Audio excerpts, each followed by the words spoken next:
Baik, assalamualaikum warahmatullahi wabarakatuh. Alhamdulillah, salatu wassalamu ala rasulillah Muhammad ibn Abdillah wa ala alihi wa sahbihi wa mawalah amma ba'd. Pertama-tama marilah kita panjatkan puja dan puji syukur kita kehadirat Allah Subhanahu wa taala yang telah memberikan kita kesehatan serta hidayahnya sehingga kita dapat berkumpul di kelas ini dalam keadaan sehat walafiat. Amin amin ya rabbal alamin. Dan yang kedua, selawat serta salam semoga tetap tercurahkan kepada junjungan kita Nabi besar Muhammad Shallallahu Alaihi Wasallam yang telah membawa kita dari zaman jahiliyah menuju zaman yang terang benderang, yakni agama Islam. Di sini sebelumnya perkenalkan, saya sebagai moderator, nama saya Wiga Sarca Regu Fajar Adam. Kami ada 3 orang, yang pertama saya sendiri, yang kedua ada Muhammad Yusuf Al-Jajuli, dan yang ketiga ada Dwi Mafatiuluda. Nah, kelompok kami di sini mengambil tema nomor 9. Tema nomor 9 ada 3 poin. Yang poin pertama yang akan dijelaskan oleh Mas Yusuf Al-Jajuli yaitu timbulnya kekerasan dalam dunia pendidikan secara teoritis. Dan yang kedua yang akan saya jelaskan nanti ada motif dari kekerasan di dunia pendidikan dan solusinya. Dan yang ketiga ada penerapan solusi di lembaga pendidikan Islam yang akan dijelaskan oleh Mas Dwi Mafatiuluda. Baik, untuk mempersingkat waktu langsung saja kita untuk ke presentator yang pertama yaitu Mas Muhammad Yusuf Al-Jajuli. Waktu dan tempat kami persilahkan. Assalamualaikum warahmatullahi wabarakatuh. Oke, perkenalkan saya Muhammad Yusuf Al-Jajuli. Saya sebagai materi pertama. Di sini saya akan membacakan tentang timbulnya kekerasan dalam dunia pendidikan secara teoritis. Di sini saya mengambil 3 poin. Yang pertama, definisi kekerasan dalam pendidikan. Yang kedua, faktor-faktor yang menimbulkan kekerasan dalam pendidikan. Yang ketiga, dampak yang diakibatkan oleh kekerasan dalam pendidikan. Masuk ke poin yang pertama, definisi kekerasan dalam pendidikan. Kekerasan dalam pendidikan dapat diartikan sebagai suatu tindakan yang dapat menimbulkan kerugian terhadap orang lain dalam segi fisik maupun segi psikis. Jadi di sini kekerasan dalam pendidikan itu saya simpulkan menjadi 2. Kekerasan secara fisik dan psikis. Jika orang melakukan kekerasan secara fisik yang terluka hanya bagian luka-luka luar, tidak melukai mentalnya, tetapi melukai bagian luar seperti tubuh, memar, dan yang lain-lainnya. Dan untuk luka psikis itu diakibatkan oleh bacotan, saling memaitu, saling menghujat, mengghosting seperti itu, dan dapat menyebabkan luka dalam segi psikis, luka hati. Masuk ke poin yang kedua, faktor-faktor yang menimbulkan kekerasan. Di sini saya simpulkan faktor yang menimbulkan kekerasan dalam pendidikan yaitu kurangnya pengetahuan bahwa kekerasan dalam pendidikan baik fisik maupun psikis itu tidak efektif untuk memotivasi siswa ataupun mahasiswa atau pelajar atau merubah perilaku mereka, tetapi malah akan menyebabkan risiko trauma psikologis dan fisik. Memasuki poin yang ketiga yaitu dampak yang diakibatkan oleh kekerasan. Dampak yang diakibatkan kekerasan dalam pendidikan saya simpulkan menjadi 3. Yang pertama berdampak kepada segi psikis, yang kedua kepada segi fisik, dan yang ketiga kepada segi lingkungan. Saya katakan dalam segi fisik, kekerasan dapat menimbulkan luka pada organ tubuh luar maupun dalam. Dalam segi psikis dapat menimbulkan kurang percaya diri, insecure, murung, mental down, dan yang lain-lainnya. Dan dalam segi lingkungan serasa dikucilkan dan suka dianggap tidak ada dan dibiarkan tak diperhatikan. Mungkin itu saja materi yang pertama yang dapat saya jelaskan. Apabila ada yang ingin tanyakan silakan tanya kepada saya sendiri. Untuk referensi ini saya rangkum sendiri dari berbagai buku dan berbagai makalah-makalah dalam web. Silakan tanya sendiri kepada saya agar lebih jelasnya. Terima kasih. Assalamualaikum warahmatullahi wabarakatuh. Baik, kita lanjut ke apa itu namanya? Poin yang kedua ya kan, motif kekerasan di dunia pendidikan. Nah, motif kekerasan di sini saya bagi menjadi 3 ya. Yang pertama, kekerasan dalam pendidikan muncul akibat adanya pelanggaran yang disertai dengan hukuman terutama fisik. Nah, ini biasanya juga sering terjadi di SMP ya kan, seperti pengalaman saya dulu. Di SMP saya dulu juga banyak yang terjadi seperti ini.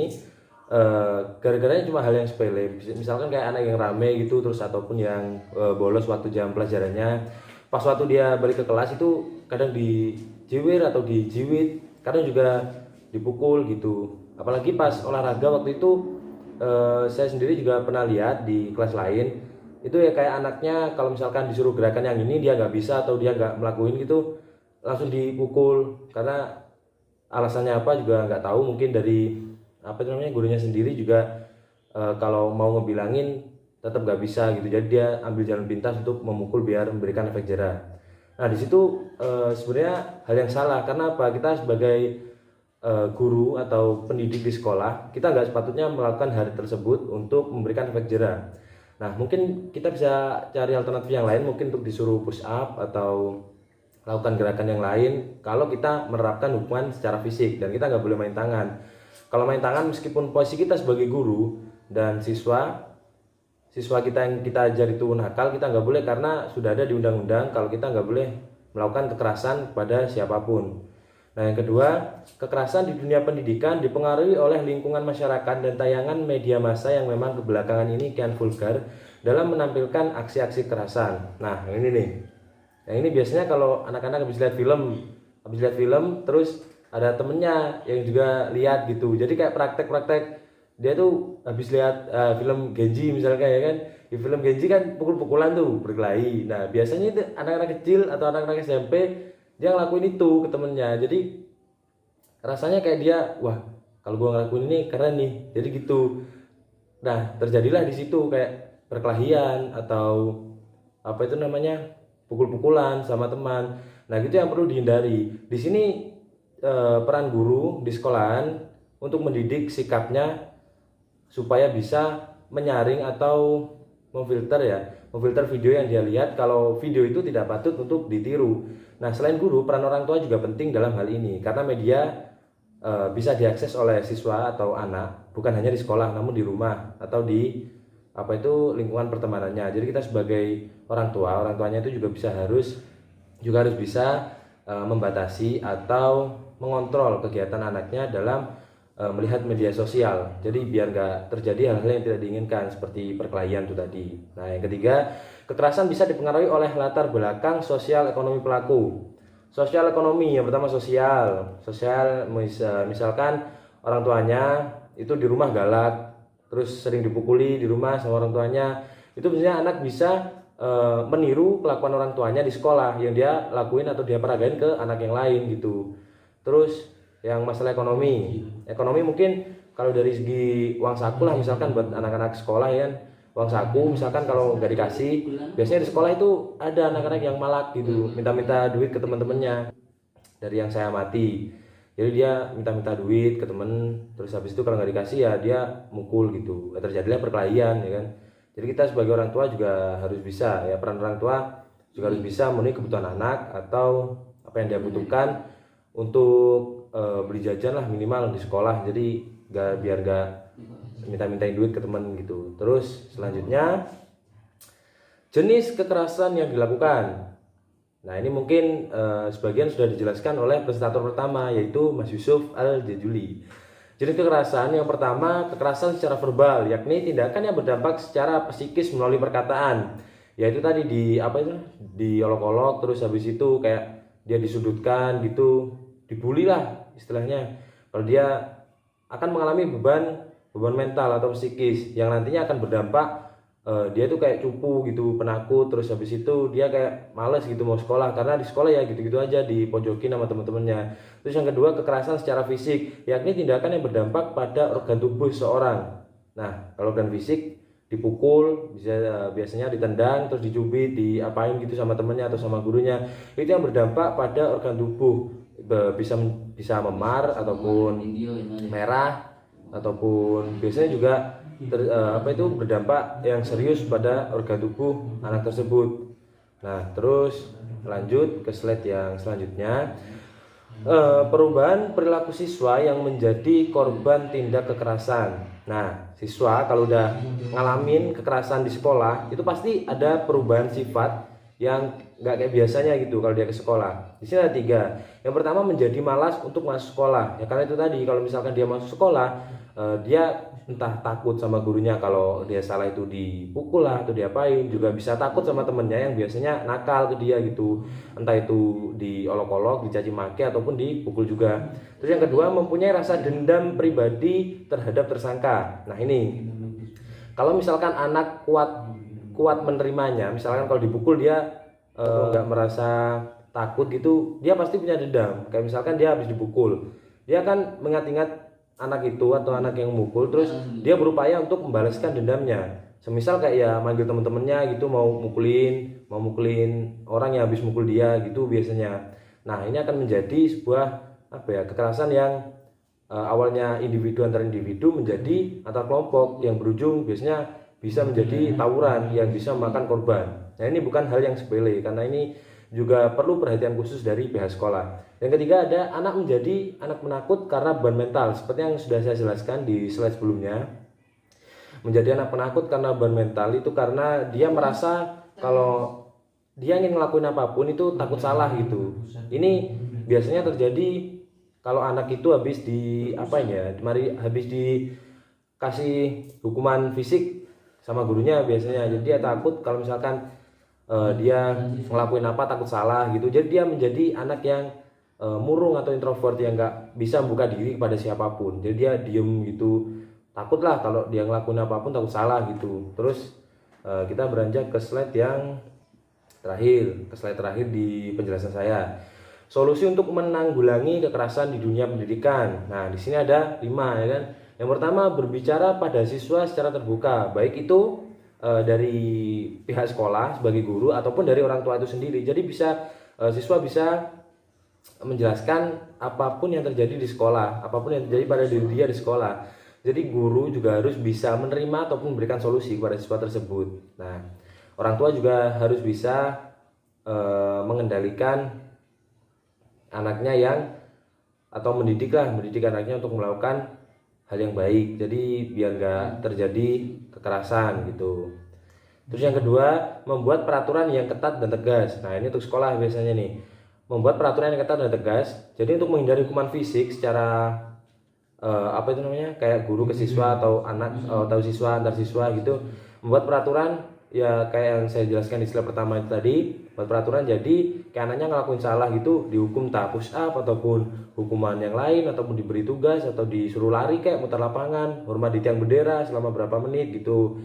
Jadi memberikan efek jera juga ada unsur edukasinya. Terus yang ketiga, berhati-hati dalam berteman. Nah ini juga termasuk berhati-hati dalam berteman. Biasanya nih pengalaman saya dulu, ada anak yang misalkan dia itu nggak merokok, tapi sama temen-temennya disuruh diajakin rokok. Ini rokok lo enak. Kalau dia nggak mau, kadang dia dipukul atau diapain gitu, dibully. Jadi kayak kita harus sebagai orang tua dan pihak sekolah juga harus memperhatikan bagaimana pertemanan atau lingkungan sekolah, lingkungan anak-anaknya itu anak-anak yang baik, dan kita juga harus bisa memberikan edukasi yang lebih mendalam bagi anak-anak supaya tidak melakukan hal-hal yang tidak diinginkan di sekolah. Yang keempat, mengamati perubahan perilaku pada siswa. Perubahan perilaku itu kayak yang itu tadi, kayak malas sekolah, itu kita harus cari tahu apa alasannya dia malas sekolah, apa alasannya dia menjadi penakut kayak atau murung gitu. Jadi kita harus tahu alasannya, setelah itu kita bisa menyelesaikan masalahnya kalau kita bisa menemukan biang keroknya itu. Terus yang kelima terakhir, siswa diajak untuk berbicara terus terang kepada guru ketika dia mengalami tindak kekerasan. Nah ini biasanya banyak terjadi di kalangan remaja. Kalau dia dipukul dan yang mukul itu bilang kalau lu nggak usah bilang ke guru kalau gue yang mukul gitu biasanya. Jadi dia tetap diam, dan itu menjadikan dia itu kayak anak yang cupu gitu loh di sekolah. Jadi kita harus bisa melewati rasa takut atau menerobos rasa takut kepada anak yang mukul kita atau yang memberikan tindak kekerasan kepada kita untuk melapor kepada guru. agar segera ditindaklanjuti dan supaya anak itu tidak melakukan hal yang sama ke anak yang lain. Nah, mungkin itu saja penjelasan dari saya untuk motif dan solusi tindak kekerasan di dunia pendidikan. Terus lanjut untuk yang presentator yang ketiga, Mas Dwi Mafathul Huda. Waktu dan tempat kami persilahkan. Bismillahirrahmanirrahim. Assalamualaikum warahmatullahi wabarakatuh. Jadi ini saya adalah presentator ketiga setelah Mas Al-Jajuli dan juga Mas Wigas. Perkenalkan, nama saya Dwi Mafathul Huda dengan nomor NIM 2019-4401-2596. Jadi pada slide selanjutnya kita telah membahas tentang apa yang telah dijelaskan tadi. Nah, untuk yang ketiga kali ini kita akan membahas yaitu mengenai penerapan solusi permasalahan kekerasan di lembaga pendidikan Islam. Seperti yang kita ketahui bersama, memang apalah arti sebuah solusi apabila tidak kita terapkan? Pasti akan menjadi tidak maksimal. Kenapa? Karena setiap solusi jitu itu pasti membutuhkan yang namanya eksekusi. Setelah berpikir, kita harus mengeksekusinya. Berlanjut ke slide selanjutnya langsung saja, yaitu tentang penerapan solusi kekerasan pendidikan antar peserta didik. Jadi pada subbab itu ada dua, yaitu solusi kekerasan antar peserta didik dan juga solusi kekerasan antar sistem ataupun guru dengan peserta didik. Nah, untuk yang pertama kalinya kita jelaskan mengenai solusi kekerasan pendidikan antar peserta didik. Seperti yang kita ketahui bersama bahwasanya ini menjadi sebuah masalah di setiap lembaga pendidikan. Karena memang hubungan antara personal satu seorang siswa dengan siswa yang lain itu berbeda. Nah, ini merupakan bentuk implementasi dari solusi yang telah dijelaskan tadi, yaitu yang pertama, penerapan nilai dan metode belajar yang efektif pada peserta didik guna mengurangi sikap yang memunculkan kekerasan antar peserta didik. Nah, nilai dan metode yang diajarkan oleh seorang guru atau tenaga pendidik itu menjadi salah satu unsur. Nah, unsur itu yang akan berdampak pada hubungan seorang siswa baik itu interpersonal maupun individual. Nah, oleh karena itu metode belajar yang sangat efektif itu memang harus dibutuhkan dan harus mengetahui kondisi tertentu seorang peserta didik. Itu tugas utama bagi seorang guru. Kemudian yang kedua, yaitu meningkatkan kemampuan kolaboratif peserta didik agar meminimalisir terjadinya sikap persaingan yang berlebihan. Boleh bersaing antara peserta didik asal itu sewajarnya dalam konteks persaingan dalam belajar, bukan persaingan dalam pertemanan. Nah, kalau misalkan persaingan ketika belajar itu berdampak pada persaingan interpersonal, maka itu akan menjadi sebuah problematika yang mana memang harus sangat cermat bagi kita, yaitu seorang guru, untuk dapat menyelesaikannya. Kemudian yang ketiga, guru harus cermat dan teliti dalam melihat kondisi antar peserta didik baik secara psikis maupun hubungan interpersonal. Nah, dari poin ketiga ini, guru itu memang menurut saya harus dituntut untuk mengetahui secara rinci kesiapan siswa dalam belajar.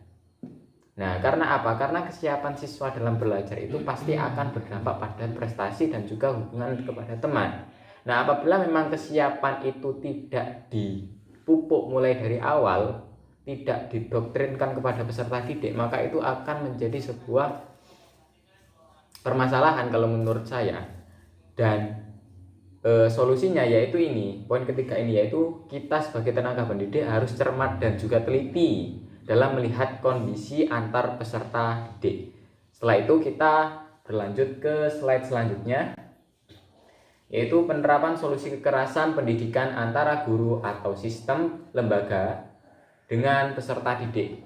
Kalau tadi kan kita antar individu peserta didik, kalau sekarang kita yaitu solusi kekerasan antara guru dan juga peserta didik. Nah, ini memang menjadi sebuah problematika tersendiri bagi kita, karena memang kekerasan baik itu dari sistem kepada peserta didik maupun dari guru kepada peserta didik itu banyak sekali terjadi di Indonesia. Dan mirisnya lagi memang kesadaran dari setiap individu yang berkontribusi itu sangat minim. Nah, oleh karena itu dalam PowerPoint ini kami mencoba untuk memberikan sebuah solusi dalam penerapannya, yaitu yang A, penyesuaian solusi dengan keadaan lembaga pendidikan Islam. Seperti yang kita ketahui bersama bahwasanya memang setiap solusi itu belum tentu bisa diimplementasikan kepada setiap lembaga pendidikan Islam. Karena mengapa? Karena kondisi setiap lembaga pendidikan Islam itu beda-beda. Nah, oleh karena itu penyesuaian solusi dalam konteks penyelesaian masalah itu tadi sangat penting menurut saya. Kemudian yang kedua, optimalisasi peraturan normatif pada lembaga pendidikan Islam. Optimalisasi seperti ini menurut saya sangat dibutuhkan. Karena apa? Karena memang banyak sekali sebuah peraturan-peraturan yang pada realitasnya tidak pernah dipraktekkan. Nah, oleh karena itu di sini kami mencoba dan juga mengajak kepada seluruh tenaga pendidik maupun orang-orang yang mendengar PPT kami ini agar bagaimana sebuah peraturan itu dapat dioptimalkan dalam lembaga pendidikan Islam. Kemudian yang ketiga, meningkatkan penuh kesadaran tenaga pendidik dalam proses pembelajaran. Seperti yang kita ketahui bahwasanya memang terkadang individu tiap peserta didik itu beda-beda. Sehingga memang cara belajar yang harus diterapkan oleh tenaga pendidik itu pun juga harus berbeda. Nah, oleh karena itu, kita sebagai tenaga pendidik yaitu harus memiliki kesadaran penuh dalam memberikan sebuah pengajaran kepada peserta didik. Baik, poin demi poin telah kami jelaskan. Mungkin cukup sekian ya. Ini adalah penutup. Makan nasi pakai mie lebih enak kalau ditambah ikan. Mungkin cukup sekian dari kelompok kami. Kurang lebihnya mohon dimaafkan. Saya moderator, saya Wigas Arca, pamit undur diri dan sampai jumpa. Wabillahi taufiq wal hidayah. Wassalamualaikum warahmatullahi wabarakatuh.